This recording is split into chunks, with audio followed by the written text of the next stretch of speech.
Hello guys, hello wonderful people, thank you so much. If today is your very first time of watching any of my videos here on YouTube, welcome. It feels like forever that I have come here to do a video. I share videos here and there, like short videos that I do on YouTube, but it's been like a while that I actually did a real YouTube video. And guys, I am back. I am so sorry. We all know the way it is. Life has been what it has been, and I have been overwhelmed with a lot of things. I have been writing exams. I have passed, thankfully.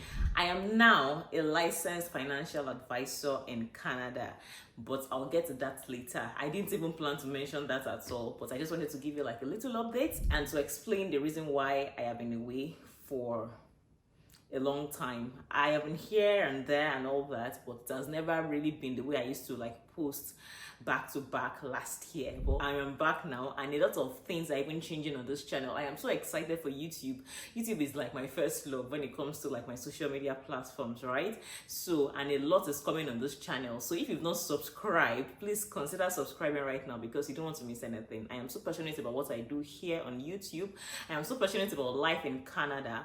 I am not an immigration consultant, so please, I am not the best person to ask, oh, how do I migrate to Canada? There are people that are licensed for that know everything. I don't know everything. I am just documenting how and what worked for me and how I am navigating the system. And I am happy to take people along. Hopefully the little things I learn, I'll definitely share them here as well.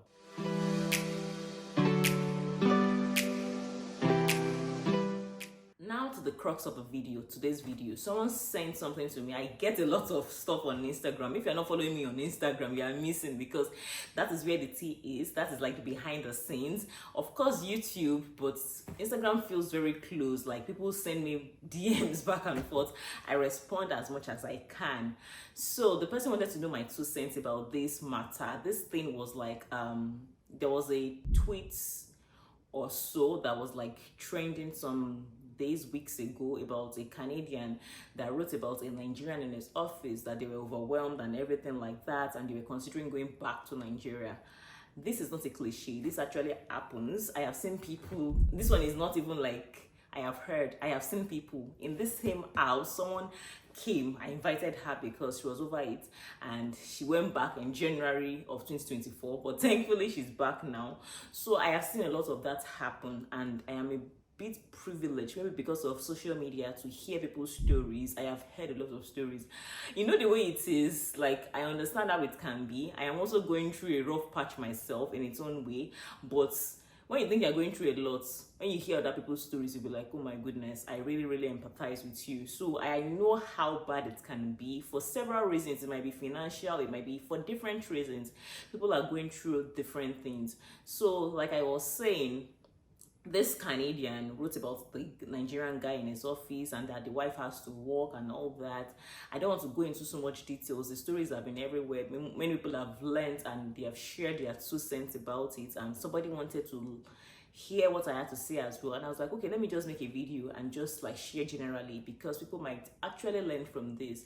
So there are 2 things I took out from that video, and there are 2 things I'm going to be mentioning or talking about here on the video about the matter at hand. So 2 things: whether you are a student or you're a peer. For students, it might not really matter, because if you have a deadline to resume, you have to start coming to Canada, right? But on the flip side, whether you're a student, whatever you're coming to Canada for, whatever way you're coming to Canada, whatever pathway, especially if you're a peer and you have some time, these are 2 things I will tell you to do. Number 1, plan. I have mentioned it many times. It sounds like cliche, right? And I know that everybody should know this already. Plan, and plan very well, because Canada, I don't know how to put it. I am not a pessimist. I will never discourage anybody. But for me, when you don't plan, when you don't like put everything into perspective, that is when you might start struggling. Did I struggle? Yes. Did we plan? Yes. But you do your own, and you allow God do his own as well. There's a lot that goes on. Like I mentioned it on my channel. To be honest with you guys, and please feel free to counter whatever I am saying. The easiest, even though it is not so easy, but the easiest, even though it is not so easy, is when you start applying, putting all your documents together, applying for visa and all that. That's the easiest part. The difficult part is when you actually come down and you start to navigate the system. It will test you, it breaks people, it sends people into like depression and everything. I have seen those things firsthand, and for many reasons it can affect you in different ways. Like I said, did I have a rough patch? Yes, I did, but I had to show up here because I have to work. This is my own work and I love what I do. So I would always say planning in itself, it's not just about like financial or anything, for so many reasons. Like I've mentioned it several times on this channel, we got our PR approved in July of 2022. We did not travel until April 2023. Will I advise anybody to do the same thing? No, but it's worked for my family, and it had to do a lot with what we had like on our minds. Like we had to save every single naira. And yes, guys, going back to what that tweet was saying, like people are like under financial, like what's it called,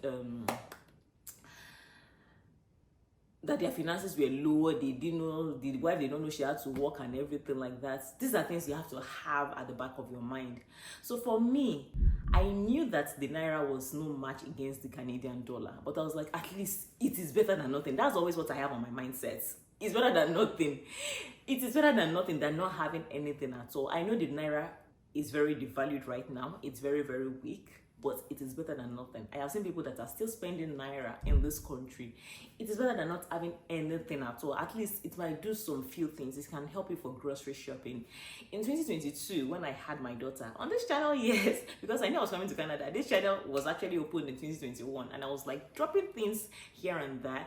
I shared how I did my birthing at Evercare in Lekki, everything, because I knew I was coming to Canada and I knew I was going to be doing this channel.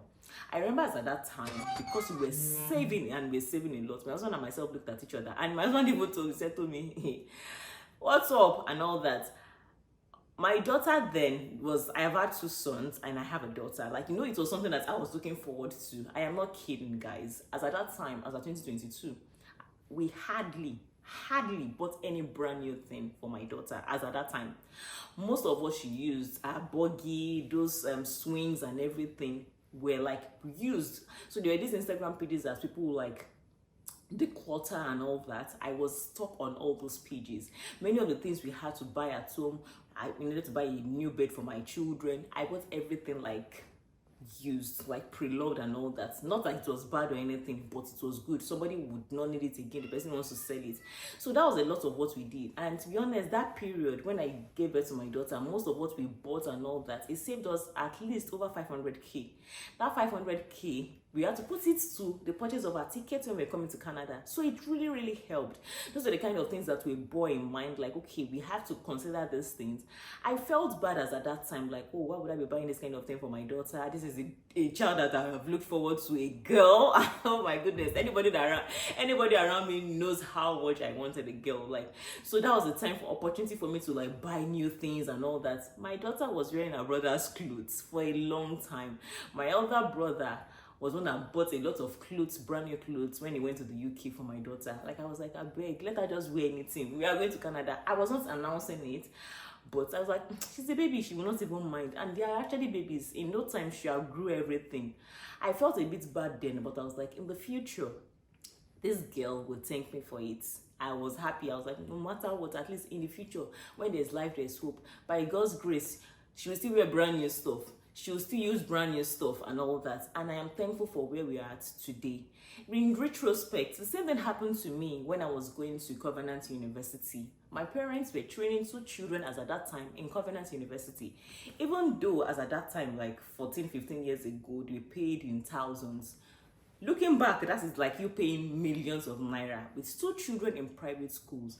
I remember as at that time, before my dad passed on, my dad would first settle our school fees first. Like, he does not want embarrassment, he does not want anything. He will first pay the school fees. Nobody should come and tell him that he's owing or anything. My father does not, he cannot stand it. My dad could never. I remember we had one house then in Ogun State. My dad sold that land for us to go to school. My mom, after they bought and they've settled school fees, I know there's no shame in this thing. My mom would take me to Yaba. It's in Yaba, we'll go and buy school clothes. When we finish at Yaba in Lagos, we'll now go to this place. If you are familiar with like Badagry area or Koko, First Stack, there's one place like that. Most people don't know that place, but it was like a gold mine for my family because we were staying around that site. They used to call that place Vespa before Ijaniki, Vespa Market. Oh my goodness. Shoes. We'll go and buy shoes. My mom will take me there to go and buy shoes because we could not afford brand new ones. And the funny thing was that those shoes were gold. Like, I would go back to school and see you, and my friends would be like, Tommy, where did you get this from? Did you travel out? Where did you get this from? You're wearing Clarks, you're wearing this one. Me, I'll be like, you get. So that was what really happened for a long time. I wore a lot of Yaba clothes and a lot of like all those kind of things and shoes. And in fact, because it was like quite very affordable then, my mom will buy plenty. I will have like at least 7 pairs of shoes, 8 pairs of shoes. I will just be changing anyhow in CU, because CU, you know, you have to dress very well and dress corporate. So my mom would always say, even if this 50k extra I am saving, it is better for me. So, and she was like, you guys have to understand that you have to manage. She was like, whether you understand, you don't understand, I cannot kill myself. And we understood.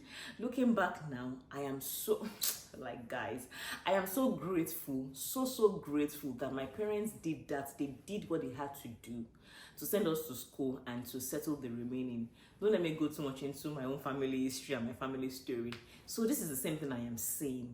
If you are coming to Canada, please just plan. I know these people have their own ideas in their head, but whatever ideas they have, you too plan for yourself. Coming back now, let's say someone that has PR. I know someone that has PR. She has gotten a PR. She has 2 big pharmacies in Nigeria. Some other people might actually just buy their tickets and start coming. If you can, plan, wait it out, do whatever you can do. If you can do extra certifications, if you need to learn whatever you can learn, don't just, as you get that PR, I know you want to be in a hurry to come to Canada. At least have like some months savings. This POF they're asking for, you really need it. If you are here, you can bear me witness, you really need that money. So even if it is Naira that is giving you that money, as much as possible you can save. If you have a job in Canada, why not? You need to start coming immediately. If you are coming for school, why not? You need to start coming immediately. But if you don't even have anything, maybe you should wait out. Some people actually start searching for jobs. You can start searching or start looking for jobs. I know people that, I have seen a few people that before they landed in Canada, they already had jobs waiting for them. It is not impossible. So if you can save, look for jobs, learn whatever you can learn, do some extra certifications if you have to, depending on your line of career and all that. Do whatever you have to. So back to the story of the lady that I said has a pharmacy or has 2 big pharmacies in Nigeria. For some reason, during festive season, people buy a lot of things. People spend. I mean, of course, we know that in Nigeria. Even if there's no money, people will spend. She's already thinking about it because I spoke with her and she's older than me and our kids are still in school. I think our last child is about 15 or so, and she was like, Tommy, I'm not in a hurry to come. I know I'm going to sell right now. Let me sell and let me make a lot of money before I start coming. So she's planning to come around January or February next year. She still has until like June or like May, June before our deadline of coming to Canada will be. So she was like, why am I rushing to come down now? This thing will still be there by God's grace. By God's grace, there'll be no lockdown or anything. Let me wait it out. She was like, let me just stay here. And it's a different ball game. She can't come and be expecting people to start sending her money from Nigeria. She is what they tell her that they sold that she would get. So she said she wants to be there. They will sell very well. And this is someone that the pharmacies she has, if I mention them, you will know, they sell in millions. At the end of the day, if you are earning millions in Naira, it's still something. By the time you convert it to Canadian dollars, it is still something. It is better than nothing. I know the Naira is devalued, whatever you can say about the Naira, but it is better than coming to Canada and not having a job. Because people come here, I have seen people that are here 1 year, no job.